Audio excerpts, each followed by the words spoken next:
Item ಯಾವುದೇ ಇರಲಿ try ಮಾಡಿ ಆಚಿ ಚಿಕನ್ ಮಸಾಲಾ. ಆಚಿ ಚಿಕನ್ ಮಸಾಲಾ.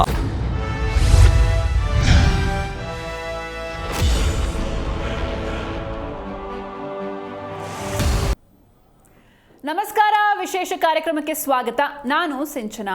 ಮೊನ್ನೆ ನಡೆದ ಸೂಪರ್ 8 ಪಂದ್ಯದಲ್ಲಿ ಟೀಮ್ ಇಂಡಿಯಾಗೆ ದೊಡ್ಡ ಆಘಾತವಾಗಿದೆ. ಲೀಗ್ ಹಂತದಲ್ಲಿ ಎಲ್ಲಾ ಮ್ಯಾಚ್ಗಳಲ್ಲಿ ಗೆದ್ದು ಸೂಪರ್ 8ಗೆ ಎಂಟ್ರಿ ಕೊಟ್ಟಿತ್ತು. ಆದರೆ ಸೂಪರ್ 8ನಲ್ಲಿ ಸೌತ್ ಆಫ್ರಿಕಾ ಭಾರತ ವಿರುದ್ಧ ಗೆದ್ದಿದೆ.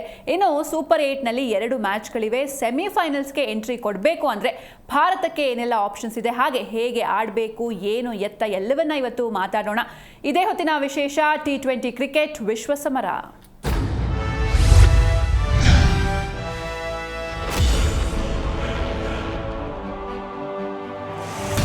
ಎಸ್, ಇವತ್ತು ಈ ಬಗ್ಗೆ ಮಾತಾಡೋದಕ್ಕೆ ನಮ್ಮ ಜೊತೆ ಮಲ್ಲಿಕಾರ್ಜುನ್ ಪಾಟೀಲ್ ಸರ್ ಇದ್ದಾರೆ. ಹೆಲೋ ಪಾಟೀಲ್ ಸರ್, ಕಾರ್ಯಕ್ರಮಕ್ಕೆ ಸ್ವಾಗತ. Hi madam. ಹಾಯ್ ಸರ್, ಮೊದಲನೇದಾಗಿ ಭಾರತ ಇವತ್ತು ಈ ಪರಿಸ್ಥಿತಿಗೆ ಬರುತ್ತೆ ಅಂತ ಅನ್ಕೊಂಡಿದ್ರಾ ಹೇಗೆ? ಖಂಡಿತ ಅಂದ್ಕೊಂಡಿರಲಿಲ್ಲ. ಏನು 150 ಕೋಟಿ ಜನ ಇದ್ದಾರೆ, ಯಾರು ಕ್ರಿಕೆಟ್ನ ಪ್ರೀತಿಸ್ತಾರೋ ಇಂಡಿಯಾ ಬೇರೆಯವ್ರ ಮೇಲೆ ಡಿಪೆಂಡ್ ಆಗಿ ಈಗ ಸೆಮಿಫೈನಲ್ಗೆ ಹೋಗ್ಬೇಕಾ ಅನ್ನುವಂಥದ್ದು ಒಂದು ಪರಿಸ್ಥಿತಿ. ಬಟ್ ನಮಗೇನು ಬೆಂಗಳೂರಿನವ್ರಿಗೇನು ಹೊಸದೇನಲ್ಲ, ನಾವು RCB ಫ್ಯಾನ್ಸ್ ಅಲ್ವಾ. ನಾವು ಲೆಕ್ಕಾಚಾರ ಹಾಕೋದ್ರಲ್ಲಿ ಅವ್ರು ಗೆದ್ರೆ ಇವ್ರು ಬರ್ತಾರೆ, ಇವ್ರು ಗೆದ್ರೆ ಅವರು ಆ ರನ್ ರೇಟು ಈ ರನ್ ರೇಟು ಅದೆಲ್ಲ ನಮ್ಗೆ ಅನುಭವ ಇದೆ. ಬಟ್ ಇಂಡಿಯಾ ಅಂತ ಬಂದಾಗ ಖಂಡಿತವಾಗ್ಲೂ ಇದನ್ನ ಎಕ್ಸ್ಪೆಕ್ಟ್ ಮಾಡಿರಲಿಲ್ಲ.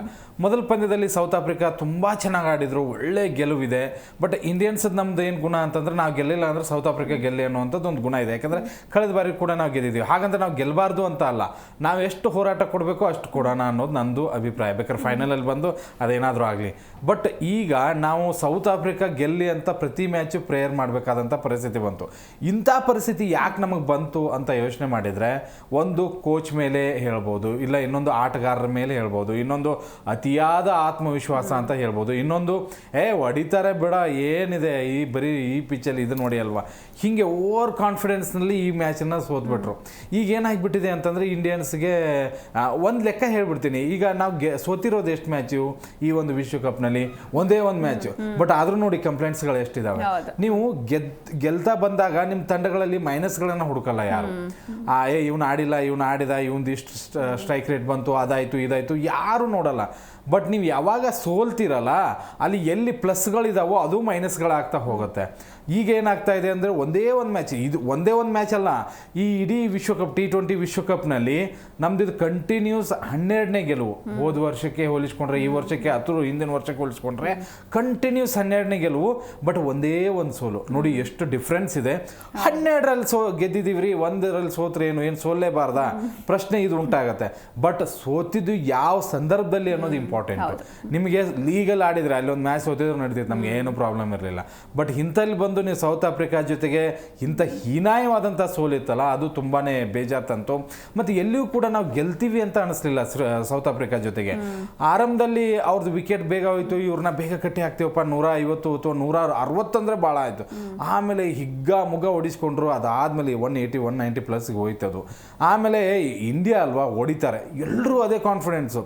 ಮತ್ತು 180 ಪ್ಲಸ್ ಅವ್ರು ಹೊಡೆದಾಗಲೂ ಕೂಡ ವಿನ್ನಿಂಗ್ ರೇಷಿಯೋ ಎಷ್ಟು ಇತ್ತು ಅಂದರೆ ನಮ್ಮದು 80% ಇತ್ತು. 180 ಪ್ಲಸ್ ಹೊಡೆದ್ರು ಕೂಡ 80% ಇದೆ ಅಂತ ಅಂದಾಗ ನಾವು ಅಂದ್ಕೊಂಡಿದ್ವಿ ತುಂಬ ಚೆನ್ನಾಗಿ ಹೊಡಿತಾರೆ ಅಂತ ಹೇಳಿ. ಬಟ್ ಟೀಮ್ ಇಂಡಿಯಾಗೂ ಹಾಗೆ ಅನಿಸುತ್ತೆ, ನಾವು ಹೊಡಿತೀವಿ, ನರೇಂದ್ರ ಮೋದಿ ಸ್ಟೇಡಿಯಮು ಒಳ್ಳೆ ಪಿಚ್ ಇದೆ, ಫ್ಲ್ಯಾಟ್ ಪಿಚ್ಚು, ಅದು ಡ್ಯೂ ಬೀಳುತ್ತೆ, ಹೊಡಿತೀವಿ, ಹಾಗೆ ಹೀಗೆ ಓವರ್ ಕಾನ್ಫಿಡೆನ್ಸ್. ಒಬ್ಬರು ಬಂದು ಒಂದು ಒಳ್ಳೆ ಪಾರ್ಟ್ನರ್ಶಿಪ್ ಕೊಡಬೇಕು ಅನ್ನುವಂಥ ಗಮನನೇ ಇರಲಿಲ್ಲ. ಎಲ್ಲರೂ ಕೂಡ ಹೊಡಿಬಡಿ ಆಟ. ಒಬ್ಬ ಅಂತೂ 3 ಮ್ಯಾಚಲ್ಲೂ ಡಕ್ಔಟ್ ಆಗಿದ್ದಾನೆ. ಒಂದು ಸ್ವಲ್ಪ ನಿಂತ್ಕೊಳ್ಳೋಣಪ್ಪ, ಒಂದು ಪವರ್ ಪ್ಲೇ ದಾಟೋತನ, ಬಾಲ್ ಟು ರನ್ ಬರಲಿ ಅಥವಾ ಯಾವಾಗಲಾದರೂ ಒಂದು ಬೌಂಡ್ರಿ ಬರಲಿ, ಆಮೇಲೆ ಹೊಡೆದಾಡೋಣ, ಒಂದು ಒಳ್ಳೆ ಪಾರ್ಟ್ನರ್ಶಿಪ್ ಬರಲಿ, ಏನೂ ಇಲ್ಲ. ನಾನು ಹಿಂಗೆ ಆಡೋದು, ನಾನು ಹಿಂಗೆ ಹೊಡೆಯೋದು ಅನ್ನೋ ಥರ ಲೆಕ್ಕಾಚಾರದಲ್ಲಿ. ತಿಲಕ್ ವರ್ಮ ಬಂದ ಪುಟ್ಟ ಹೋದ ಪುಟ್ಟ, ಸೂರ್ಯಕುಮಾರ್ ಯಾದವ್ ವರ್ಷದಲ್ಲಿ ಒಂದ್ಸರಿ ಆಡ್ತಾರೆ, ಇದಕ್ಕೆ ನಾಯಕತ್ವ ಕೊಟ್ಬಿಟ್ರು. ಈಗೇನು ಬರುತ್ತೆ, ಓಕೆ ಇವ್ರಿಗಿಂತ ಅವನಿದ್ದ, ಇವನಿದ್ದ, ಹಾಗಿದ್ದ, ಹೀಗಿದ್ದ ಅಂತ ಪ್ರಶ್ನೆಗಳು ಬಂದಾಗ ಇವೆಲ್ಲ ತಲೆಗೆ ಬಂದು ಮತ್ತೆ ಈಗ ನೆಕ್ಸ್ಟ್ ಮ್ಯಾಚ್ ಮೇಲೆ ಪ್ರೆಷರ್ ಬೀಳುತ್ತೆ. ಇಂಥ ಪರಿಸ್ಥಿತಿ ಖಂಡಿತವಾಗ್ಲೂ ಭಾರತಕ್ಕೆ ಬರುತ್ತೆ ಅಂತ ಹೇಳಿ ನಾನು ಖಂಡಿತವಾಗ್ಲೂ ಅಂದ್ಕೊಂಡಿರಲಿಲ್ಲ. ಎಸ್ ಸರ್, ಈಗ ಇನ್ನೊಂದು ಕಡೆ ಹೌದು ಬ್ಯಾಟಿಂಗ್ ವೈಫಲ್ಯ ಹೌದು, ಆದರೆ ಇನ್ನೊಂದು ಕಡೆ ಬೌಲಿಂಗ್ ವಿಭಾಗದಲ್ಲೂ ಕೂಡ ಅಷ್ಟೇನು ಒಳ್ಳೆ ಒಂದು ಪರ್ಫಾರ್ಮೆನ್ಸ್ ಇರಲಿಲ್ಲ. ಅಂದರೆ ನಾವು ವರುಣ್ ಚಕ್ರವರ್ತಿ ಅವ್ರ ಬಗ್ಗೆ ಸಾಕಷ್ಟು ಎಕ್ಸ್ಪೆಕ್ಟೇಷನ್ ಇಟ್ಕೊಂಡಿದ್ವಿ. ಹಾಗೆ ಯಾರೆಲ್ಲ ಕಾಲ್ ಮಾಡ್ತಾರೆ ಅವರು ಅಷ್ಟೇ, ನಾವು ವರುಣ್ ಚಕ್ರವರ್ತಿ ಮೇಲೆ ಸಾಕಷ್ಟು ಎಕ್ಸ್ಪೆಕ್ಟೇಷನ್ ಇದೆ ಅಂತಾನೆ ಹೇಳ್ತಾನೆ ಬಂದಿದ್ರು. ಸೊ ಈ ಬೌಲಿಂಗ್ ವಿಭಾಗದ ಬಗ್ಗೆ ಏನು ಹೇಳ್ತೀರಾ? ಫಸ್ಟ್ ಆಫ್ ಆಲ್ ಅಕ್ಷರ್ ಪಟೇಲ್ನ ಕೂರಿಸಿ ವಾಷಿಂಗ್ಟನ್ ಸುಂದರ್ನ ಆಡಿಸಿದ್ದೇ ದೊಡ್ಡ ತಪ್ಪು. ಇವರಿಬ್ಬರು ಬೇಕಾಗಿಲ್ಲ ನನಗೆ. ಕುಲ್ದೀಪ್ ಯಾದವ್ ಒಳ್ಳೆ ಫಾರ್ಮಲ್ಲೇ ಇದ್ದಾರೆ. ಏನಾಗಿದೆ, ಮಿಸ್ಟ್ರಿ ಸ್ಪಿನ್ನರ್ ಒಳ್ಳೆ ರನ್ ಕಂಟ್ರೋಲ್ ಮಾಡ್ತಾ ಇದ್ದಾರೆ, ಜೊತೆಗೆ ವಿಕೆಟ್ಸ್ಗಳನ್ನ ಕೂಡ ತೆಗಿತಾ ಇದ್ದಾರೆ. ಈಗ IPL ಅಂತ ಬಂದರೆ ಅಥವಾ ಇತ್ತೀಚಿನ ಕೆಲವೊಂದು ಸರಣಿಗಳನ್ನು ನೋಡಿದರೆ ಅವ್ರನ್ನೂ ಆಡಿಸ್ಬೋದಾಗಿತ್ತಪ್ಪ. ಯಾಕೆ ಆಡಿಸ್ತಾ ಇಲ್ಲ ನನಗಂತೂ ಗೊತ್ತಿಲ್ಲ. ಹಾರ್ದಿಕ್ ಪಾಂಡ್ಯ ತುಂಬ ಚೆನ್ನಾಗಿದ್ರು, ಬಟ್ ನಾವು ಅವ್ರ ಮೇಲೆ ಎಷ್ಟು ಪ್ರೆಷರ್ ಹಾಕೋಕ್ಕಾಗತ್ತೆ. ಕಳೆದ ಪಂದ್ಯದಲ್ಲಿ 45 ರನ್ ಕೊಟ್ಬಿಟ್ರು, ಮುಗಿದೋಯ್ತು ಮ್ಯಾಚ್. ಅದಾದ ನಂತರ ತುಂಬ ಚೆನ್ನಾಗಿ ಹಾಕಿದ್ದು ಅಂದರೆ ಬೂಮ್ರಾ ಒಬ್ಬರೇ 4 ಓವರಲ್ಲಿ ಕೇವಲ 15 ರನ್ ಕೊಟ್ಟು 3 ವಿಕೆಟ್ ತೊಗೊಂಡಿದ್ದಾರೆ. ಹರ್ಷದೀಪ್ ಒಂದು ಸ್ವಲ್ಪ ಎಕ್ಸ್ಪೆನ್ಸಿವ್ ಇಲ್ಲ ಅಂದರೂ ಕೂಡ 2 ವಿಕೆಟ್ ತೊಗೊಂಡ್ರು. ವರುಣ್ ಚಕ್ರವರ್ತಿ ತುಂಬ ದುಬಾರಿ ಆದರು ನೋಡಿ. ಮೊನ್ನೆ ಮ್ಯಾಚಲ್ಲಿ ನಮಗೆ ತುಂಬ ದುಬಾರಿ ಅನಿಸ್ಕೊಂಡಿದ್ದು ವರುಣ್ ಚಕ್ರವರ್ತಿ. ನಾವು ಆ ಮ್ಯಾಚಿನ ದಿನ ಮಾತಾಡ್ತಾ ಇರುವಾಗ ಇವತ್ತು ಹೀರೋ ಯಾರಾಗ್ತಾರೆ ಅಂತಂದ್ರೆ ವರುಣ್ ಚಕ್ರವರ್ತಿ ಬಗ್ಗೆ ಭಾರಿ ಒಳ್ಳೆ ಪ್ಲ್ಯಾನೇ ಮಾಡ್ಕೊಂಡು ಬಂದಿದ್ರು ಅವರು. ಹಿಂಗೆ ಹೊಡಿಬೇಕು, ಇವ್ರನ್ನ ಟಾರ್ಗೆಟ್ ಮಾಡಿದರೆ ತಂಡದ ಬಾಲಿಂಗ್ ಬಲಾನೇ ಕುಸಿದು ಬಿಡುತ್ತೆ ಅನ್ನೋ ಥರನೋ, ಅಥವಾ ಆ ಒಂದು ಹೊಡಿಬಡಿ ಆಟನೇ ನಮಗೆ ಸೂಟ್ ಆಗುತ್ತೆ ಅಂತ ಎಲ್ಲರೂ ಅಟ್ಯಾಕ್ ಮಾಡಿದ್ರು ಗೊತ್ತಿಲ್ಲ. ಬಟ್ ವರುಣ್ ಚಕ್ರವರ್ತಿ ಅಷ್ಟರ ಮಟ್ಟಿಗೆ ಹೊಡಿಸ್ಕೋತಾರೆ ಅಂತ ಕನಸಿನಾಗೂ ಅಂದ್ಕೊಂಡಿರಲಿಲ್ಲ. ವಾಷಿಂಗ್ಟನ್ ಸುಂದರ್ನ ತಂದರು, ಆಡಿಸಿದ್ರು, ವಿಕೆಟು ಇಲ್ಲ, ಏನೂ ಇಲ್ಲ, ರನ್ನು ಇಲ್ಲ, ವೇಸ್ಟು. ಅದ್ರ ಬದಲು ಕುಲ್ದೀಪ್ ಇದ್ದಿದ್ರೆ ಏನೋ ಒಂದು ಸ್ವಲ್ಪ ಚೆನ್ನಾಗಿರ್ತೈತೇನೋ ಅಂತ ಅನ್ಸುತ್ತೆ. ಹಾರ್ದಿಕ್ ಪಾಂಡ್ಯ ಎಕ್ಸ್ಪೆನ್ಸಿವ್ ಆದರು, ಶಿವಮ್ ದುಬೆ ಹೊಡಿಸ್ಕೊಳ್ತಾನೇ ಇದ್ದಾರೆ, ಇವ್ರಿಗೆ ಬಾಲಿಂಗ್ ಕೊಡ್ತಾನೆ ಇದ್ದಾರೆ. ಅದು ಯಾಕೆ ಅನ್ನೋದು ನನಗೂ ಗೊತ್ತಾಗ್ತಿಲ್ಲ. 2 ಓವರಲ್ಲಿ 32 ರನ್ ಕೊಟ್ಟರು. ಓಕೆ, ನಿಮಗೆ ವಿಕೆಟ್ಸ್ ಕಳೆದ ಪಂದ್ಯಗಳಲ್ಲಿ ಬಿದ್ದಿದೆ. ಓಕೆ, ಒಂದು ಮ್ಯಾಚ್ ಮೊದಲ ಓವರಲ್ಲೇ ಬಿಗ್ ಹಿಟ್ ಮಾಡಿದ್ದಾರೆ, ಜಾಸ್ತಿ ರನ್ ಹೋಗಿದೆ ಅಂದಾಗ ಇನ್ನೂ ಬಾಲಿಂಗ್ ಆಪ್ಷನ್ಸ್ ಇತ್ತು ನಿಮಗೆ. ಅಭಿಷೇಕ್ ಶರ್ಮಾ ಕೊಡ್ಬೋದಾಗಿತ್ತು ಒಂದು ಸ್ವಲ್ಪ ಸ್ಪಿನ್ ಅಟ್ಯಾಕಿಂಗಿಗೆ. ಈ ದೊಡ್ಡ ಬಾಲರ್ಗಳು ಹೊಡಿಸ್ಕೊಳ್ಳುವಾಗ ಅವ್ರಿಗೆ ಕೊಡಲಿಲ್ಲ ಅನ್ನೋದು ಬೇಜಾರಿದೆ. ಮತ್ತು ಬಾಲಿಂಗ್ನಲ್ಲಿ ಹರ್ಷದೀಪ್ ಓಕೆ, ಬುಮ್ರಾನು ಓಕೆ, ಆಮೇಲೆ ವರುಣ್ ಚಕ್ರವರ್ತಿ ಓಕೆ.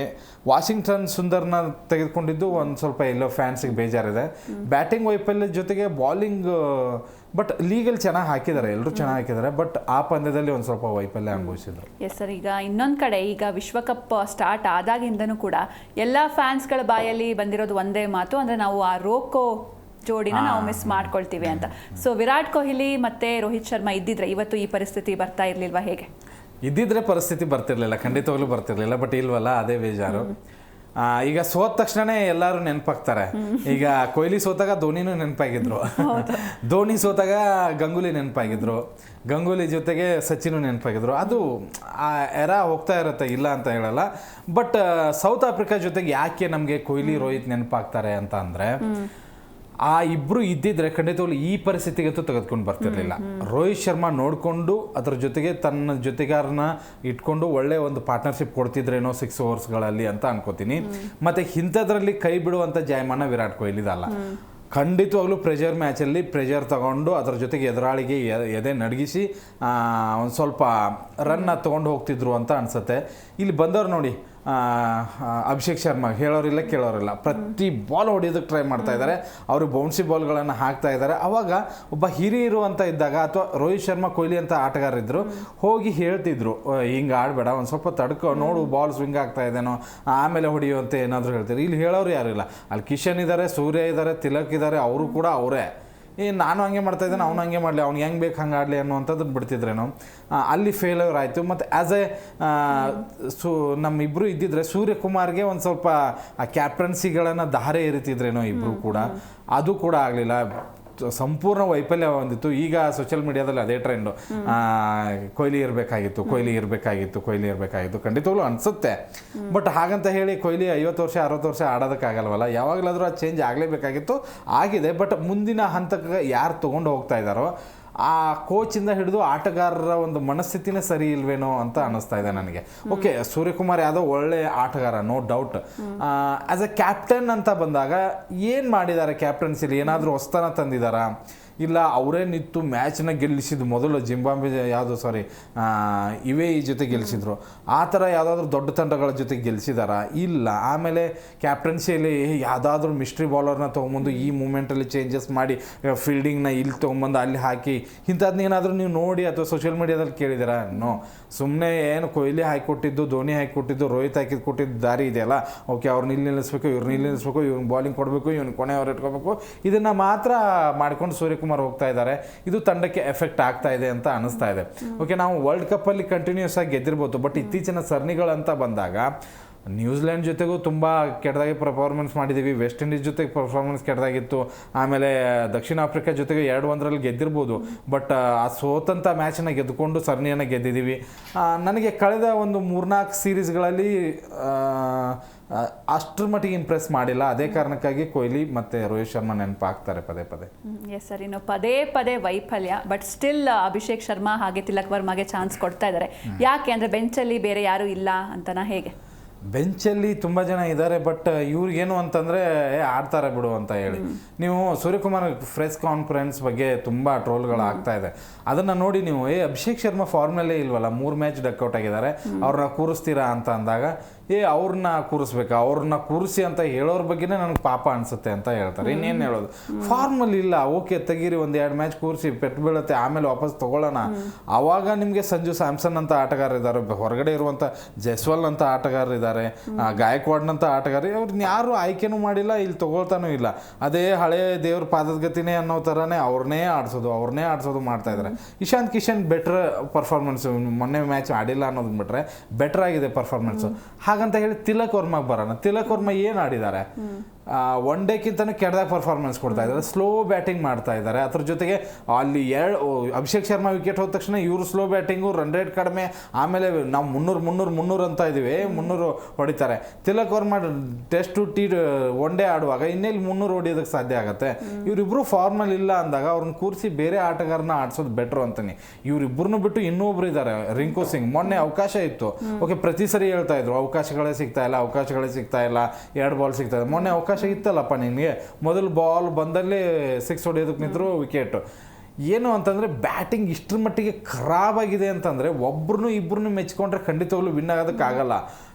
ಇಂಥ ವರ್ಸ್ಟ್ ಪರ್ಫಾರ್ಮೆನ್ಸು ಒಂದೇ ಮ್ಯಾಚಲ್ಲಿ ನಮಗೆ ಕಾಣಿಸ್ತಾ ಇದೆ ಅಂತ ಅಂದಾಗ ನೀವು ಅದನ್ನು ಬದಲಾವಣೆ ಮಾಡ್ಕೊಳ್ಳೋದಕ್ಕೆ ಪ್ರಯತ್ನ ಪಡಿ. ಓಕೆ, ಈಗ ನೆಕ್ಸ್ಟ್ ಮ್ಯಾಚು ಬೇರೆಯವ್ರ ಜೊತೆ ಇದ್ದಾಗ ಸಂಜು ಸ್ಯಾಮ್ಸನ್ ಕೊಡಿ ಅಲ್ಲಿ, ಯಾಕೆಂದರೆ ಅಭಿಷೇಕ್ ಶರ್ಮಾ 4 ಮ್ಯಾಚಲ್ಲಿ ಕಳಪೆ ಪ್ರದರ್ಶನ. ಯಾಕೆಂದರೆ 1 ಮ್ಯಾಚು 2 ಮ್ಯಾಚು ಹೋಯ್ತಪ್ಪ, ಓಕೆ, 3ನೇ ಮ್ಯಾಚು ಹಾಗೆ, ಪ್ರಮುಖ ಮ್ಯಾಚಲ್ಲೂ ಹಾಗೆ, ತಿಲಕ್ ವರ್ಮಾನೂ ಹಾಗೆ, ಸೂರ್ಯಕುಮಾರು ರನ್ ಬರ್ತಾ ಇಲ್ಲ.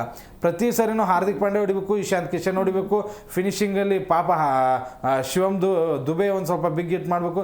ಇದನ್ನು ಬಿಟ್ಟರೆ ಬೇರೆ ಏನೂ ಇಲ್ಲ. 3 ಆಟಗಾರರ ಮೇಲೆ ನಿಂತ್ಕೊಂಡು ನೀವು ವಿಶ್ವಕಪ್ ಗೆದ್ದರೂ ಕೂಡ ಆ ಒಂದು ಸ್ಯಾಟಿಸ್ಫ್ಯಾಕ್ಷನ್ ಇರೋಲ್ಲ.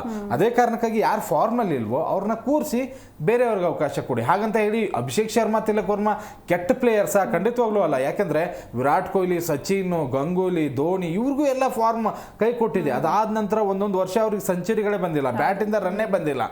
ಅವ್ರಿಗೆ ಒಂದು ಸ್ವಲ್ಪ ನೆಟ್ ಪ್ರಾಕ್ಟೀಸ್ ಜಾಸ್ತಿ ಮಾಡಿ, ಆಮೇಲೆ ಹಿರಿಯರು ಅವ್ರಿಗೆ ಅನೇಕರು ಅವರ ಅನುಭವಗಳನ್ನು ದಾರೆ ಇರ್ತಾರೆ. ಅಭಿಷೇಕ್ ಶರ್ಮಾಗಂತೂ 100 ಜನ ಇದ್ದಾರೆ, ಅದರಲ್ಲೂ ಯುವರಾಜ್ ಸಿಂಗೇ ಇದ್ದಾರೆ. 1-2 ಮ್ಯಾಚ್ ಕೂರಿಸಿದಾಗ ಅವ್ರಿಗೂ ಒಂದು ಸ್ವಲ್ಪ ಅನುಭವನೂ ಇರುತ್ತೆ, ಬೆಂಚಲ್ಲಿ ಕುಂತಾಗ ಹೆಂಗಾಗುತ್ತೆ ಅಂತ ಹೇಳಿ ಆ ಒಂದು ಸಂಕಷ್ಟಕ್ಕಾದರೂ ಬಂದು ಆಡೋದಕ್ಕೆ ಪ್ರಯತ್ನ ಪಡ್ತಾರೆ, ಹೆಚ್ಚಿನ ಬೆವರು ಹರಿಸ್ತಾರೆ ನೆಟ್ಟಲ್ಲಿ ಅನ್ನೋದು ನನ್ನ ಅಭಿಪ್ರಾಯ. ಬಟ್ ಅಭಿಷೇಕ್ ಶರ್ಮಾ, ತಿಲಕ್ ವರ್ಮಾ ಕೆಲವೊಬ್ರು ಅನ್ಬೋದು, ಅವ್ರು ಎಂಥ ಪ್ಲೇಯರ್ ಗೊತ್ತಾ, ಹಾಗೆ ಹಿಂಗೆ 1 ಮ್ಯಾನ್ ಶೋ ಅದು ಇದು ನಾವು ಮಾತಾಡಿದ್ದೀವಿ ಇಲ್ಲಿ. ಬಟ್ ಪದೇ ಪದೇ ವೈಫಲ್ಯ ಹೊಂದಿದಾಗ ಖಂಡಿತವಾಗ್ಲೂ ಈ 3 ಆಟಗಾರರು, ಅಭಿಷೇಕ್ ಶರ್ಮಾ, ತಿಲಕ್ ವರ್ಮಾ, ರಿಂಕು ಸಿಂಗ್, ಈ 3ರಲ್ಲಿ ಇಬ್ಬರನ್ನಾದರೂ ಕೂರಿಸಿ ಬೇರೆ ಆಟಗಾರರಿಗೆ ಅವಕಾಶ ಕೊಡಬೇಕು. ಇಲ್ಲ ಅಂತಂದರೆ ತುಂಬ ಕಷ್ಟ ಇದೆ, ತುಂಬ ಕಷ್ಟ ಇದೆ. ಎಸ್ ಸರ್, ಈಗ ಇನ್ನೊಂದು ಕಡೆ ಈಗ ಸೂರ್ಯಕುಮಾರ್ ಯಾದವ್ ಅಂತ ತಗೊಂಡ್ರೆ ಆ್ಯಸ್ ಅ ಕ್ಯಾಪ್ಟನ್ ಆಗಿ ಜೊತೆಗೆ ಆ್ಯಸ್ ಅ ಪ್ಲೇಯರ್ ಆಗಿಯೂ ಕೂಡ 2ರಲ್ಲೂ ಅವರು ಫೇಲ್ ಆದ್ರೆ ಏನು ಅನ್ಸುತ್ತೆ? ಪ್ಲೇಯರ್ ಆಗಿ ಅಂತೂ ತುಂಬಾ ಫ್ಲಾಪ್ ಆಗಿ ಪ್ರದರ್ಶನ ಇದೆ. ಎಲ್ಲಿ ಆಡಿದ್ದಾರೆ ಸೂರ್ಯ? 1 ಮ್ಯಾಚ್ ಆಡಿದ್ದಾರೆ ಅನಿಸುತ್ತೆ ಈ ಲೀಗಲ್ಲಿ ಮೊದಲ ಪಂದ್ಯ. ಅದನ್ನು ಬಿಟ್ಟರೆ ಹಿಂದಿನ ಸರಣಿಗಳಿಗೆ ಹೋಲಿಸ್ಕೊಂಡ್ರು ಕೂಡ ಏನು ಅಟ್ಟರ್ ಫ್ಲಾಪ್ ಪ್ರದರ್ಶನ. 30+ ರನ್ ಹೊಡೆಯೋದಕ್ಕೂ ಕೂಡ 30 ಮ್ಯಾಚ್ ಬೇಕು ಇವ್ರಿಗೆ. 30 ಮ್ಯಾಚಿಂದ ರನ್ನೇ ಬಂದಿಲ್ಲ ಇವ್ರಿಗೆ. ಅದು ಕೂಡ ಆ್ಯಸ್ ಅ ನಾಯಕನಾಗಿ ಆ ಒಂದು ಪ್ರೆಷರ್ನ ಹ್ಯಾಂಡಲ್ ಮಾಡೋಕ್ಕಾಗ್ತಾ ಇಲ್ಲ ಅಂತಂದರೆ ತ್ಯಜಿಸಿ ತುಂಬ ಜನ ಇದ್ದಾರೆ. ಕ್ಯಾಪ್ಟನ್ ಆಗೋ ಅರ್ಹತೆ ಇದ್ದವರು ಇದ್ದಾರೆ. ಅದರ ಜೊತೆಗೆ ಯಂಗ್ ಟೀಮ್ ತುಂಬ ಎಷ್ಟು ಕಾಂಪಿಟೇಷನ್ ಇದೆ ಅಂತಂದರೆ IPLನಲ್ಲಿ ನಮಗೆ ಗೊಂಚಲುಗಂಟ್ಲೆ ಆಟಗಾರರಿದ್ದಾರೆ. ಅವರೆಲ್ಲರೂ ಕೂಡ ನೋಡಿ, ಇಶಾಂತ್ ಕಿಶನ್ನ 2 ವರ್ಷ ಕೂರಿಸ್ಬಿಟ್ರು. ಅವರು ವಾಪಸ್ ಹೋಗಿ ರಣಜಿಲಾಡಿ ದೇಸಿ ಪ್ರತಿಭೆಯಲ್ಲಿ ಕೊಟ್ಟು ಅಲ್ಲಿ ಸೆಂಚುರಿಯನ್ನು ಹೊಡೆದು ಆಮೇಲೆ ವಾಪಸ್ ಇಲ್ಲಿ ಬಂದಾಗ ಒಳ್ಳೆ ಆಟನ ಆಡ್ತಾ ಇದ್ದಾರೆ. ಕಳಿಸಿ ಇವ್ರನ್ನು ರಣಜಿ ಆಡೋಕೆ ಕಳಿಸಿ, ಲೋಕಲ್ ಕ್ರಿಕೆಟ್ ಆಡೋಕೆ ಕಳಿಸಿ, ಅವ್ರವ್ರ ರಾಜ್ಯಗಳ ಕ್ರಿಕೆಟ್ ಆಡೋಕೆ ಕಳಿಸಿ, ಟೆಸ್ಟ್ ಆಡಿಸಿ ಜಾಸ್ತಿ, ಅದ್ರ ಜೊತೆಗೆ ಲೀಗ್ಗಳನ್ನು ಆಡಿಸಿ, ಅವಾಗ ಏನಾದರೂ ಬುದ್ಧಿ ಬಂದು ಇಲ್ಲಿ ಚೆನ್ನಾಗಿ ಆಡ್ತಾರೆ ಇಲ್ಲ ನೋಡೋಣ. ಬಟ್ ನೀವು ಏನು ಅಂತಂದರೆ ಓಕೆ ಸೂರ್ಯ ಅಂತ ಹೇಳಿ ಪದೇ ಅವಕಾಶಗಳನ್ನು ಕೊಡ್ತಾ ಹೋದರೆ ನೀವು ಒಂದೇನು ಅಂತಂದರೆ ಭಾರತ ತಂಡವನ್ನು ಹಾಳು ಮಾಡ್ತಾ ಇದ್ದೀರಾ ಅನ್ನೋದು ಒಂದು ಕಡೆ ಆಗುತ್ತೆ. ಮತ್ತು ಟ್ಯಾಲೆಂಟೆಡ್ ಇರುವಂಥ ಆಟಗಾರರಿಗೆ ಅವಕಾಶ ಸಿಗ್ತಾ ಇಲ್ಲ. ಎಷ್ಟೋ ಜನ ಟ್ಯಾಲೆಂಟ್ ಇದ್ರೂ ಕೂಡ ದೊಡ್ಡ ಆಟಗಾರರಿದ್ದಾರಪ್ಪ, ಪೇಪರಲ್ಲಿ ಎಲ್ಲ ದೊಡ್ಡವರೇ ಇವರು. ಆ ದೊಡ್ಡ ಹೆಸರಿದ್ದಾವೆ ಅನ್ನೋ ಕಾರಣಕ್ಕಾಗಿ ನಮ್ಮ ದೇಶ ಬಿಟ್ಟು ಬೇರೆ ದೇಶಕ್ಕೆ ಹೋಗಿ ಆಡ್ತಾ ಇದ್ದಾರೆ. ಅಂತಹ ಪ್ರಾಬ್ಲಮ್ಸ್ಗಳು ಬರ್ತಾ ಇರುವಾಗ ನಿಮ್ಗೆ ಆಡಕ್ಕೆ ಆಗ್ತಾ ಇಲ್ಲ, ರನ್ಸ್ ಬರ್ತಾ ಇಲ್ಲ ಅಂದರೆ 1 ಸೀರೀಸು 2 ಸೀರೀಸು ಅಥವಾ 1 ವರ್ಷನೋ ಹೊರಗಡೆ ಕೂರಿಸಿ ಮತ್ತೆ ನಿಮ್ಮ ಫಾರ್ಮ್ ಚೆನ್ನಾಗಿತ್ತು ಅಂದರೆ ಬಂದು ಆಡಿಸಿ ಅನ್ನೋದು ನನ್ನ ಅಭಿಪ್ರಾಯ. ಎಸ್ ಸರ್, ಈಗ ಇನ್ನೊಂದು ಕಡೆ ಟೀಮ್ ಇಂಡಿಯಾ ಅಂದರೆ ಸೂಪರ್ 8ನಲ್ಲಿ ಸೋತಿದೆ. ನೆಕ್ಸ್ಟು ಅವರು ಸೆಮಿಫೈನಲ್ಸ್ಗೆ ಹೋಗಬೇಕು ಅಂದರೆ ಏನೆಲ್ಲ ದಾರಿ ಇದೆ, ನೆಕ್ಸ್ಟು ಮ್ಯಾಚ್ಗಳು ನಡೆಯುತ್ತೆ, ಆ ಮ್ಯಾಚ್ಗಳು ಅಂದರೆ ಬೇರೆ ದೇಶಗಳ ನಡುವಿನ ಮ್ಯಾಚ್ಗಳು ಹೇಗೆ ಎಫೆಕ್ಟ್ ಮಾಡುತ್ತೆ? ಖಂಡಿತ ದಾರಿ ಇಲ್ವಾ? ಈಗ ಒಂದು ಮ್ಯಾಚ್ ಸೋತಿದ ತಕ್ಷಣ ಬಾಗ್ಲಾನೆ ಬಂದ್ ಮಾಡಿದ್ರ? ಖಂಡಿತವಾಗ್ಲೂ ಇಲ್ಲ, ಇದೆ. ಅದ್ರ ಜೊತೆಗೆ ಅದೊಂದು ಸ್ವಲ್ಪ ಕಠಿಣ ದಾರಿ ಇದೆ. ಈಗ ಹೈವೇ ಬೇರೆ, ರಾಜ್ಯ ರಸ್ತೆ ಬೇರೆ, ಹಳ್ಳಿ ರಸ್ತೆ ಬೇರೆ, ಕಾಲು ದಾರಿ ಬೇರೆ, ಹಂಗೆ ಇರುತ್ತಲ್ಲ. ಈಗ ನಾವು ಒಂದು ಸ್ವಲ್ಪ ಮುಳ್ಳು ದಾರಿಲಿ ಹೋಗ್ಬೇಕು, ತುಂಬ ಕಷ್ಟ ಇದೆ. ಬಟ್ ಏನು ಅಂತಂದ್ರೆ ದೇವ್ರ ಹತ್ರ ಬೇಡ್ಕೊಳ್ಳೋದು, ಸೌತ್ ಆಫ್ರಿಕಾ ಮುಂದಿನ 2 ಪಂದ್ಯಗಳನ್ನು ಗೆಲ್ಲಬೇಕು, ವೆಸ್ಟ್ ಇಂಡೀಸ್ ಜೊತೆಗೆ ಮತ್ತು ಜಿಂಬಾಬ್ವೆ ಜೊತೆಗೆ. ಆಗ ಒಂದು ದಾರಿ ಓಪನ್ ಆಗುತ್ತೆ. ಇನ್ನೊಂದು ದಾರಿ ಅವ್ರು 2 ಗೆದ್ರು ಕೂಡ ಮತ್ತೆ ಇನ್ನೊಂದು ಕಷ್ಟ ಏನು ಅಂದರೆ ನಾವು 2 ಗೆಲ್ಲಬೇಕು. ನಾವು RCB ಥರ ಏನು ಗೊತ್ತಾ, ನಾವು RCB ಅವರು ಆ ಪಂದ್ಯ ಅವ್ರು ಗೆಲ್ಲಬೇಕು, ಇವ್ರ ಪಂದ್ಯ ಗೆಲ್ಲಬೇಕು, ನಾವು 4-4 ಗೆಲ್ಲಬೇಕು, ಹಂಗೆ ಒಂದೊಂದು ಸರಿ ಏನಾಗ್ತಿತ್ತು ಅಂದರೆ ನಾವು ಹಿಂಗೆಲ್ಲ ಲೆಕ್ಕಾಚಾರ ಆಗ್ತಿದ್ವಿ. ಅದೆಲ್ಲ ಹಾಗೆ ಸೇಮ್ ಆಗ್ತಿತ್ತು. ಈ RCB ಅವ್ರು ಬಂದು ಸೋತ್ಬಿಡ್ತಿದ್ರು. ನಾವು ಅಂದ್ಕೊಂಡಿದ್ವಿ 4-4 ಗೆದ್ರೆ ಹೋಗ್ಬಿಡ್ತೀವಿ, ಇವರು 2-3 ಸೋತ್ಬಿಡ್ತಿದ್ರು, ಮನೆಗೆ ಬರ್ತಿದ್ರು. ತುಂಬ ಹಳೇದು, ಈಗಲ್ಲ. ಈಗೇನು ಅಂತಂದರೆ ವೆಸ್ಟ್ ಇಂಡೀಸ್ ಸೋಲ್ಬೇಕು ಸೌತ್ ಆಫ್ರಿಕಾ ಜೊತೆಗೆ, ಜಿಂಬಾಬ್ವೆ ಕೂಡ ಸೌತ್ ಆಫ್ರಿಕಾ ಜೊತೆಗೆ ಸೋಲ್ಬೇಕು. ಭಾರತ ಆಗ ವೆಸ್ಟ್ ಇಂಡೀಸ್ ಮತ್ತು ಜಿಂಬಾಬ್ವೆ ಇವು 2 ಪಂದ್ಯಗಳ ವಿರುದ್ಧ ಗೆಲ್ಲಬೇಕು. ಅಂದರೆ ನೇರವಾದಂಥ ದಾರಿ, ನಿಮಗೆ ನೆಟ್ ರನ್ ರೇಟು ಬೇಕಾಗಿಲ್ಲ ಅಥವಾ ಏನು ಕ್ಲಾಶು ಬೇಕಾಗಿಲ್ಲ, ನೇರವಾಗಿ ನೀವು ಸೆಮಿಫೈನಲ್ಗೆ ಹೋಗ್ತೀರಾ. ಸಿಂಪಲ್. ಎರಡನೇದು, ಈಗ ಸೌತ್ ಆಫ್ರಿಕಾ ವಿರುದ್ಧ ವೆಸ್ಟ್ ಇಂಡೀಸ್ ಗೆದ್ದು, ಆಮೇಲೆ ಭಾರತ ವೆಸ್ಟ್ ಇಂಡೀಸ್ ಮತ್ತು ಜಿಂಬಾಬ್ವೆ ವಿರುದ್ಧನೂ ಗೆದ್ದು. ಈಗ ಏನಾಗುತ್ತೆ ಅಂತಂದರೆ ವೆಸ್ಟ್ ಇಂಡೀಸ್ಗೂ 4 ಪಾಯಿಂಟ್ ಆಗುತ್ತೆ, ಭಾರತಕ್ಕೂ 4 ಪಾಯಿಂಟ್ ಆಗುತ್ತೆ, ಸೌತ್ ಆಫ್ರಿಕಾಗೂ 4 ಪಾಯಿಂಟ್ ಆಗುತ್ತೆ. ಇಲ್ಲಿ ಏನು ಹೊಡಿತಾ ಬೀಳುತ್ತೆ ಅಂದರೆ ನೆಟ್ ರನ್ ರೇಟು ನಮ್ದು ಎಷ್ಟಿದೆ, -3.8 ಇದೆ. ಆಮೇಲೆ ಇದು ನಮಗೆ ಒಂದು ಸ್ವಲ್ಪ ಹೊಡೆತ ಕೊಡುತ್ತೆ. ಇಲ್ಲಿ ಇದನ್ನು ನಾವು ಪ್ಲಸ್ ಮಾಡ್ಕೋಬೇಕು ಅಂದರೆ ಜಿಂಬಾಬ್ವೆ ಜೊತೆಗೆ 100 ರನ್ಗಳ ಅಂತರದ ದೊಡ್ಡ ಗೆಲುವು ಬೇಕು. ಇಲ್ಲಪ್ಪ ಅವರೇ ಫಸ್ಟ್ ಬ್ಯಾಟಿಂಗ್ ಮಾಡಿದ್ರು ಅಂದರೆ ನೀ 12 ಓವರ್ ಒಳಗಡೆನೆ ಮ್ಯಾಚ್ ಮುಗಿಸ್ಬೇಕು. ಅಂದರೆ ಒಂದು ಸ್ವಲ್ಪ ನೆಟ್ ರನ್ ರೇಟ್ ನಿನಗೆ ಪ್ಲಸ್ಸಲ್ಲಿ ಬರುತ್ತೆ. ಅದರ ಜೊತೆಗೆ ವೆಸ್ಟ್ ಇಂಡೀಸ್ ಜೊತೆಗೆ ಗೆಲ್ಲಬೇಕು. ಈ ಒಂದು ಆಯಾಮದಲ್ಲಿ ಮ್ಯಾಚ್ಗಳು ನಡೆದು ಅಂತಂದರೆ ಮಾತ್ರ ನಾವು ಸೆಮಿಫೈನಲ್ ಹೋಗೋದಕ್ಕೆ ಸಾಧ್ಯ. ಇಲ್ಲಿ ಸೌತ್ ಆಫ್ರಿಕಾ ಏನಾದರೂ ವೆಸ್ಟ್ ಇಂಡೀಸ್ ಜೊತೆಗೆ ಸೋತ್ರೆ ಖಂಡಿತವಾಗ್ಲೂ ನಮ್ದು ಇಷ್ಟರ ಮಟ್ಟಿಗೆ ದುರ್ಗಮ ಆಗುತ್ತಲ್ಲ ಹಾದಿ, ತುಂಬ ಕೆಟ್ಟದಾಗತ್ತೆ. 90% ಹೋಗೋ ಚಾನ್ಸಸ್ ಕಡಿಮೆ ಅಂತ ಅನಿಸುತ್ತೆ. ಬಟ್ ಸೌತ್ ಆಫ್ರಿಕಾ ಏನಾದರೂ ಕಂಟಿನ್ಯೂಸ್ ಗೆದ್ದುಬಿಟ್ರೆ ನಮಗೆ ತೊಂದರೆ ಇಲ್ಲ, ಆರಾಮಾಗಿ ನಾವು 2-2 ಗೆದ್ದರೆ ಈಸಿಯಾಗಿ ಹೋಗ್ತೀವಿ. ಬಟ್ ಕಷ್ಟ ಇದೆಯಾ ಅಂದರೆ ಖಂಡಿತವಾಗ್ಲೂ ಕಷ್ಟ ಇದೆ. ಯಾಕೆಂದರೆ ವೆಸ್ಟ್ ಇಂಡೀಸ್ ಎಂಥ ತಂಡ ಅಂತಂದರೆ ನಿಮಗೆ 5 ಓವರಲ್ಲೇ 100 ಹೊಡೆಯುವಂಥ ಆಟಗಾರರಿದ್ದಾರೆ ಅಲ್ಲಿ. ಇನ್ನು 5 ಓವರಲ್ಲೇ ಆಲ್ಔಟ್ ಆಗೋ ಆಟಗಾರರು ಇದ್ದಾರೆ ಅವರು. ಹಾಗೆ ಅವರು ಏನಂತಂದ್ರೆ ಪ್ರೆಡಿಕ್ಟ್ ಮಾಡೋಕ್ಕಾಗಲ್ಲ. ಅವ್ರನ್ನ ಹೊಡೆದ್ರೆ ಬೆಟ್ಟನೇ ಹೊಡಿತಾರೆ, ಇಲ್ಲ ಬಿಟ್ಬಿಡಿ ನಮ್ಗೇನು ಆಗೋದೇ ಇಲ್ಲ ಅನ್ನೋವಂಥದ್ದು ಬಿಟ್ಬಿಡ್ತಾರೆ. ಬಟ್ ಸೌತ್ ಆಫ್ರಿಕಾ ತಂಡ ತುಂಬ ಸ್ಟ್ರಾಂಗ್ ಆಗಿದೆ, ಬ್ಯಾಟಿಂಗ್ ಬಾಲಿಂಗ್ ಮತ್ತು ವಿಶ್ವಕಪ್ ಗೆಲ್ಲೇಬೇಕು ಅನ್ನುವಂಥ ಹಠದಲ್ಲಿದ್ದಾರೆ. ಬೇಕು ಅಂತಲೇ ಬಿಟ್ಕೊಡ್ತಾರ ಅನ್ನುವಂಥದ್ದು ಕೆಲವೊಂದು ಕಡೆ ಆಗ್ತದೆ. ಯಾಕಂದರೆ ಇಂಡಿಯಾ ಅಂತ ತಂಡ ಅವ್ರಿಗೆ ಸೆಮಿಫೈನಲು ಅಥವಾ ಫೈನಲ್ ಹಂತದಲ್ಲಿ ಭೇಟಿ ಆಗುತ್ತೆ ಅಂದರೆ ಒಂದು ಕಷ್ಟ ಆಗುತ್ತೆ ಅನ್ನೋ ಕಾರಣಕ್ಕಾಗಿ ಬೇಕು ಅಂತಲೇ ವೆಸ್ಟ್ ಇಂಡೀಸ್ ಜೊತೆ ಸೋಲ್ತಾರ ಅನ್ನೋ ಖಂಡಿತವಾಗ್ಲೂ ಇಲ್ಲ. ಯಾಕಂದರೆ ಒಂದು ಟೀಮ್ ಕಂಟಿನ್ಯೂಸ್ ಆಗಿ ಗೆದ್ದಾಗ ಅದರ ಆತ್ಮಸ್ಥೈರ್ಯನೇ ಬೇರೆ. ಎಲ್ಲೋ ಒಂದು ಎಡವಿದಾಗ ಅಲ್ಲಿ ಮೈನಸ್ಗಳು, ಈಗ ನಮ್ದು ಕಾಣಿಸ್ತಾ ಇದೆಯಲ್ಲ ಹಂಗೆ ಮೈನಸ್ಗಳು ಕಾಣಿಸುತ್ತೆ. ಅದೇ ಕಾರಣಕ್ಕಾಗಿ ಅವರು ಸೋಲೋದಕ್ಕೆ ಪ್ರಯತ್ನ ಪಟ್ಟು ಇಂಡಿಯಾನ ಹೊರಗೋಕೆ ಟ್ರೈ ಮಾಡ್ತಾರೆ. ಅದು ಒಂದು ಸ್ವಲ್ಪ ಟ್ರೆಂಡ್ ನಡೀತಾ ಇದೆ ಈಗ, ಹಂಗೆ ಮಾಡ್ತಾರೆ. ಯಾಕಂದರೆ ಲಾಸ್ಟ್ ವಿಶ್ವಕಪ್ ಕೂಡ ಅವರು ಸೋತಿದ್ದೆ ಭಾರತದ ಜೊತೆಗೆ ಅನ್ನೋ ಕಾರಣಕ್ಕಾಗಿ ಭಾರತವನ್ನು ಹೊರಗೋಕೋದಕ್ಕೆ ಟ್ರೈ ಮಾಡ್ಬೋದು ಅನ್ನುವಂಥದ್ದು ಲೆಕ್ಕಾಚಾರ ಅವ್ರದ್ದು ಇದೆ. ಬಟ್ ಹಂಗೇನು ಮಾಡಲ್ಲ, ವೆಸ್ಟ್ ಇಂಡೀಸ್ ಜೊತೆಗೆ ಶತಾಯ ಗತಾಯ ಪ್ರಯತ್ನ ಪಡ್ತಾರೆ, ಗೆಲ್ತಾರೆ ಅಂತ ಅನ್ಕೋತೀನಿ. ನಾವು ಪ್ರೇ ಮಾಡಬೇಕು, ಒಂದು ವೆಸ್ಟ್ ಇಂಡೀಸ್ ಸೋಲ್ಬೇಕು, ಅದರ ಜೊತೆಗೆ ಭಾರತ 2 ಪಂದ್ಯಗಳನ್ನು ಗೆಲ್ಲಬೇಕು. ಇದಾದರೆ ಮಾತ್ರ ನಾವು ಸೆಮಿಫೈನಲ್ಗೆ ಹೋಗುವಂಥ ದಾರಿ ಇದೆ. ಭಾರತ ಏನಾದರೂ ಸೋತ್ರೆ ಅಥವಾ ವೆಸ್ಟ್ ಇಂಡೀಸ್ ಏನಾದರೂ ಗೆದ್ದರೆ 99% ಬಾಗಿಲು ಹಾಕೊಂಡ್ಬಿಟ್ರಪ್ಪ, ನಮ್ದು ಮುಗೀತು, ಮುಗೀತು ಜರ್ನಿ, ತವ್ರ ನೆಲದಲ್ಲಿ ನಾವು ಸೋತ್ವಿ ಅಂತ ಒಪ್ಕೋಬೇಕಷ್ಟೆ. ಎಸ್ ಸರ್, ಈಗ ಇನ್ನೊಂದು ಕಡೆ ಈಗ ಕೋಚ್ ಬಗ್ಗೆ ಮಾತಾಡ್ತಾ ಹೋಗೋದಾದ್ರೆ Gautam Gambhir as a coach, ಅಂದರೆ ಪ್ಲೇಯರ್ ಆಗಿ ಅವ್ರ ಬಗ್ಗೆ ಮಾತಾಡೋ ಹಾಗೇನೇ ಇಲ್ಲ, ಸೂಪರ್ ಪ್ಲೇಯರ್ ಅವರು, ಆದರೆ ಆಸ್ ಅ ಕೋಚ್ ಹೇಗಿದ್ದಾರೆ ನಿಮ್ಮ ಪ್ರಕಾರ? ಅವ್ರು ಬಂದ ಮೇಲೆ ಯಾವ್ದು ಚೆನ್ನಾಗಿದೆ ಟೀಮ್ ಇಂಡಿಯಾದಲ್ಲಿ? ಏನೂ ಚೆನ್ನಾಗಿಲ್ಲ. ಗಾಯಕ್ವಾಡ್ನಂಥ ಆಟಗಾರಿಗೆ ಚಾನ್ಸ್ ಸಿಗ್ತಾ ಇಲ್ಲ. ಆಮೇಲೆ ಸರ್ಫ್ರೈಸ್ ತುಂಬ ಚೆನ್ನಾಗಿ ಆಡ್ತಾ ಇದ್ದಾರೆ ಟೆಸ್ಟಲ್ಲಿ, ಅವ್ರಿಗೆ ಚಾನ್ಸ್ ಸಿಗ್ತಾ ಇಲ್ಲ. ಆಮೇಲೆ ಗಿಲ್ನಂಥ ಆಟಗಾರನೆಲ್ಲ ಹೊರಗಡೆ ಇಡ್ತಾ ಇದ್ದಾರೆ. ಇದೆಲ್ಲದಕ್ಕಿಂತ ಹೊರತಾಗಿ ನಮಗೆ ವಿರಾಟ್ ಕೊಹ್ಲಿ ಮತ್ತು ರೋಹಿತ್ ಶರ್ಮಾ ರಿಟೈರ್ಮೆಂಟ್ ಕೊಟ್ಟರು, ಪ್ರೆಷರಿಂದನೋ ಅಥವಾ ಅವರ ಒಂದು ಕಿಚಿಗೋ ನನಗೆ ಗೊತ್ತಿಲ್ಲ. But as A Gautam Gambhir ನನಗಂತೂ ಪರ್ಸ್ನಲಿ ಇಷ್ಟ ಇಲ್ಲ. ಆ್ಯಸ್ ಎ ಕೋಚ್ ಆಗಿ, ಆ್ಯಸ್ ಎ ಆಟಗಾರರಾಗಿ ತುಂಬ ಚೆನ್ನಾಗಿದ್ದಾರೆ. 2011 ವಿಶ್ವಕಪ್ ನಮ್ಮ ಮರೆಯೋದಕ್ಕೆ ಆಗಲ್ಲ. ಬಟ್ ಇವ್ರು ಬಂದಾಗಿಂದನೂ ಆ ತಂಡದಲ್ಲಿ ಏನೋ ಸರಿ ಇಲ್ಲ ಅನ್ನೋದೇ ನಡೀತಾ ಇದೆ. ಒಂದು ಅವ್ರಿಗೆ ಬೇಕಾದಂಥ ಆಟಗಾರರಿಗೆ ಮಾತ್ರ ಆಡಿಸ್ತಾರೆ ಅನ್ನೋವಂಥದ್ದಿದೆ. ಆಮೇಲೆ ಪದೇ ವೈಫಲ್ಯ ಹೊಂದಿದ್ರು ಕೂಡ ಅವ್ರನ್ನೇ ಆಡಿಸ್ತಾರೆ ಅನ್ನೋದು ಇದೆ. ಮತ್ತು ಈಗ ನಾವು ಲೀಗ್ ಹಂತದಲ್ಲಿ 3 ಮ್ಯಾಚ್ ಗೆದ್ದಿದ್ವಿ, ನಮಗೆ ಸೂಪರ್ 8 ಪಿಕ್ಸ್ ಆಗಿತ್ತು. 4ನೇ ಮ್ಯಾಚಲ್ಲಿ ಒಂದು ಸ್ವಲ್ಪ ಎಕ್ಸ್ಪೆರಿಮೆಂಟ್ ಮಾಡಿ ಯಾವ ಆಟಗಾರ ಆಡ್ತಾರೆ ನೋಡಬೇಕಾಗಿತ್ತು, ಮಾಡಲೇ ಇಲ್ಲ ಯಪ್ಪ, ಮತ್ತು ಅದನ್ನೇ ಆಡಿಸ್ತಾ, ಮತ್ತು ಅವ್ರು ಬೆಂಚ್ ಕಾಯೋಕ್ಕೆ ಬಂದಂಗೆ ಆಯಿತು. ಅದನ್ನು ಮಾಡ್ತಾ ಇಲ್ಲ. ಮತ್ತು ODIನೂ ಅಷ್ಟಕ್ಕಷ್ಟೇ, ನಾವು ನ್ಯೂಜಿಲೆಂಡ್ ಜೊತೆ ಸೋತ್ವಿ, ಆಸ್ಟ್ರೇಲಿಯಾ ಜೊತೆಗೆ ಸೋತ್ವಿ. ಆಮೇಲೆ T20 ವೇಸ್ಟು. ಆಮೇಲೆ ಟೆಸ್ಟಲ್ಲಿ ವಿಶ್ವ ಟೆಸ್ಟ್ ರ್ಯಾಂಕಿಂಗ್ ಇದರಲ್ಲಿ 5ನೇ ಸ್ಥಾನದಲ್ಲಿದ್ವಿ. ಇದರಲ್ಲಿ ವರ್ಲ್ಡ್ ವಿಶ್ವ ಟೆಸ್ಟ್ ಚಾಂಪಿಯನ್ಶಿಪ್ ರ್ಯಾಂಕಿಂಗ್ನಲ್ಲಿ 5ನೇ ಸ್ಥಾನದಲ್ಲಿದ್ದೀವಿ. ಈಗ ಕೊಹ್ಲಿ ಇದ್ದಾಗ ಎಲ್ಲದರಲ್ಲೂ ನಂಬರ್ ಒನ್. ಯಾಕಂದರೆ ರವಿಶಾಸ್ತ್ರಿ ಮತ್ತು ಅವ್ರ ಜೋಡಿ ಆ ರೀತಿಯಾಗಿ ಕಮಾಲ್ ಮಾಡಿತ್ತು. ಈ ಗಂಭೀರ್ ಬಂದಾಗಿಂದ ಯಾವುದೋ ಒಂದು ಸರಣಿ ಗೆಲ್ತೀವಿ, ಅಲ್ಲಿ ಖುಷಿ ಪಡ್ತಾ ಇದ್ದೀವಿ. ಅದನ್ನು ಬಿಟ್ಟರೆ ಎಲ್ಲೋ ಟೀಮ್ ಇಂಡಿಯಾ ಆ ಚಾರ್ಮ್ ಇಲ್ಲ ಅನ್ಸುತ್ತೆ. ಮತ್ತೆ ಮೊನ್ನೆ ಮ್ಯಾಚಲ್ಲೂ ಅಷ್ಟೇ ಆ ಬ್ಯಾಟಿಂಗ್ ಆರ್ಡರ್ನ ಚೇಂಜ್ ಮಾಡಿದ್ರು ಅವರು, ಅಂದರೆ ವಾಷಿಂಗ್ಟನ್ ಸುಂದರ್ನ ಕಳಿಸಿದ್ರು. ಏನು ಅವಶ್ಯಕತೆ ಇತ್ತು? ವಾಷಿಂಗ್ಟನ್ ಸುಂದರ್ ಬದಲು ರಿಂಕು ಸಿಂಗ್ ಕಳಿಸಿದ್ರೆ ಏನೋ ನನಗೆ ಹೊಡಿ ಆಟಗಾರನ ಕಳಿಸಿದಾರಪ್ಪ ಅಂತ ಅನಿಸ್ಬೇಕು. ಆ ವಾಷಿಂಗ್ಟನ್ ಸುಂದರ್ ಆಡೇ ಇಲ್ಲ. ಎಷ್ಟು ದಿನ ಆಯಿತು ಆಡಿದ್ದು ನೋಡೇ ಇಲ್ಲ. ಅವ್ರನ್ನ ತೆಗೆದು ಅಲ್ಲಿ ಆಡಿಸಿದ್ದಾರೆ, ಅದು ಬೇಜಾರು. ವರ್ಸ್ಟ್ ಕೋಚಿಂಗ್, ಸರಿ ಇಲ್ಲ ಸರ್. ಇನ್ನೊಂದು ಕಡೆ ಈ ಒಂದು ನರೇಂದ್ರ ಮೋದಿ ಸ್ಟೇಡಿಯಂ ಏನಿದೆ, ಅದು ನಮಗೆ ಅನ್ಲಕ್ಕಿನ ಏನು ಅನ್ಸುತ್ತೆ ನಿಮಗೆ? ಖಂಡಿತ ಇದು ಎಷ್ಟು ಟ್ರೆಂಡ್ ಆಗ್ತಾ ಇದೆ ಅಂತಂದರೆ ನಮ್ಮ ಸೋಷಿಯಲ್ ಮೀಡಿಯಾದಲ್ಲಿ, ಅಲ್ಲಿ ಗೆದ್ದವರು ವಾಪಸ್ಸು ಕಂಬ್ಯಾಕೇ ಮಾಡಿಲ್ಲ ಗೊತ್ತಾ. ನೋಡಿ, ಇವ್ರು ಗೆದ್ದರು, ಗುಜರಾತ್ ಟೈಟನ್ಸ್ ಫಸ್ಟ್ ಟೂರ್ನಿ ಗೆದ್ದರು. ಅದಾಗಿಂದ ಅವರು ವಾಪಸ್ IPLನಲ್ಲಿ ಆ ಕಮಾಲೇ ಕಾಣಿಸ್ತಾ ಇಲ್ಲ. ಅದಾದ ನಂತರ ಆಸ್ಟ್ರೇಲಿಯಾದವ್ರು ಗೆದ್ದರು T20 ವಿಶ್ವಕಪ್. ಅದಾದಮೇಲೆ ಅವರು ಗೆದ್ದೇ ಇಲ್ಲ. ಆಮೇಲೆ ನಾವು ವಿಶ್ವಕಪ್ ಗೆದ್ವಿ. ಅದಾದ ನಂತರ ನಮ್ಮ ಸ್ಟ್ರಗ್ಲಿಂಗ್ ನಡೀತಾ ಇದೆ.